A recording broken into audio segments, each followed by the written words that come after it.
रहस्यमय मंदिर, एक अनसुलझा रहस्य। भारत के एक घने जंगल के बीचों बीच स्थित था एक प्राचीन मंदिर जिसे लोग काल भैरव मंदिर के नाम से जानते थे। यह मंदिर सैकड़ों वर्षों से वीरान पड़ा था।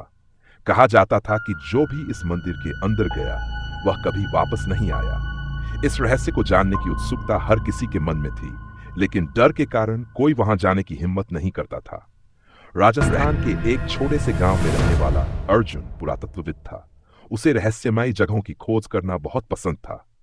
जब उसने काल भैरव मंदिर के बारे में सुना तो वह खुद को रोक नहीं पाया। उसने गांव वालों से इसके बारे में पूछा, लेकिन हर कोई उसे वहां जाने से मना करने लगा। एक बूढ़े साधु ने अर्जुन को चेतावनी दी, बेटा, यह मंदिर सिर्फ एक साधारण इमारत नहीं है, इसमें एक प्राचीन श्राप छुपा हुआ है। जो भी वहां जाता है वह या तो गायब हो जाता है या फिर पागल होकर लौटता है। लेकिन अर्जुन के मन में जिज्ञासा बढ़ती गई। उसने ठान लिया कि वह इस रहस्य से पर्दा उठाकर रहेगा। अर्जुन ने अपने कुछ दोस्तों विक्रांत, रोहित और सिया को इस अभियान में शामिल किया। चारों ने अपनी जरूरत की चीजें ली और जंगल की ओर बढ़ चले। जंगल घना और डरावना था। सूरज की रोशनी भी मुश्किल से जमीन तक पहुंच पा रही थी। जैसे जैसे वे मंदिर के करीब पहुंचे, एक अजीब सी ठंडक महसूस होने लगी। पक्षी भी अचानक चुप हो गए और चारों को लगने लगा कि कोई छुपकर उन्हें देख रहा है। अंततः कई घंटों की यात्रा के बाद वे मंदिर के सामने पहुंचे। ये एक विशाल पत्थर की संरचना थी जिसकी दीवारों पर रहस्यमयी चित्र और शिलालेख बने हुए थे। मंदिर के मुख्य द्वार पर एक बड़ी काले पत्थर की मूर्ति रखी थी जिसके चेहरे पर एक डरावनी मुस्कान थी। मंदिर के अंदर अर्जुन ने हिम्मत करके मंदिर का दरवाजा खोला। अंदर घुप अंधेरा था। चारों ने टॉर्च जलाकर आगे बढ़ना शुरू किया। जैसे ही वे अंदर गए, दरवाजा अपने आप बंद हो गया। ये क्या था? सिया घबराकर बोली।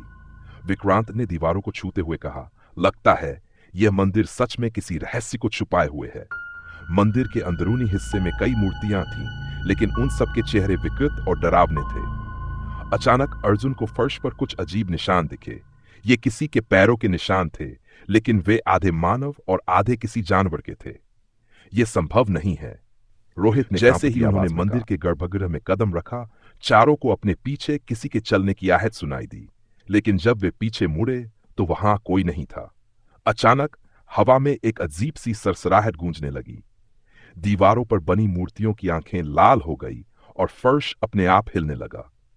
अर्जुन को सामने एक ताम्रपत्र दिखाई दिया जिस पर लिखा था, जो भी इस मंदिर में प्रवेश करेगा उसे सत्य जानने की कीमत चुकानी होगी। काल भैरव की शरण में आओ, वरना अंधकार में खो जाओगे।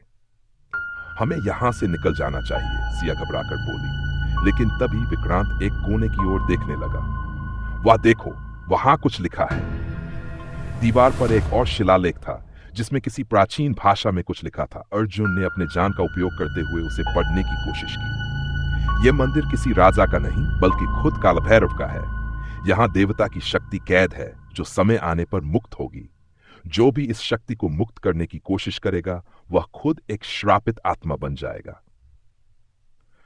अर्जुन को समझ आया कि यह मंदिर कोई साधारण मंदिर नहीं, बल्कि एक प्राचीन शक्ति का कारागार था। यह मंदिर एक तांत्रिक भैरवनाथ द्वारा बनाया गया था, जिसने हजारों वर्षों पहले एक महाशक्ति को अपने वश में करने की कोशिश की थी। लेकिन वह शक्ति इतनी प्रबल थी कि भैरवनाथ खुद उसी में समा गया और उसकी आत्मा इस मंदिर में भटकने लगी। जैसे ही अर्जुन ने यह पढ़ा, मंदिर में अचानक से हवा तेज हो गई। चारों को लगा कि कोई अदृश्य शक्ति उनकी ओर बढ़ रही है।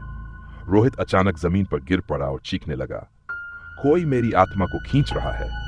तभी मंदिर के अंदर एक तेज आवाज गूंजी, तुम लोगों को यहां नहीं आना चाहिए था। चारों ने देखा कि मंदिर के बीचों बीच एक काला धुआं बनने लगा और उसमें से एक लंबा काला साया प्रकट हुआ। उसकी आंखें आग की तरह जल रही थीं। अर्जुन ने तुरंत अपने गले में पहनी भगवान शिव की माला पकड़ ली और जोर से बोला, काल भैरव की शरण में हम आए हैं, हमें क्षमा करें।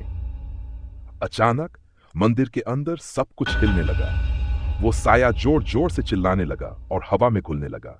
जैसे ही वह गायब हुआ, मंदिर के दरवाजे खुल गए।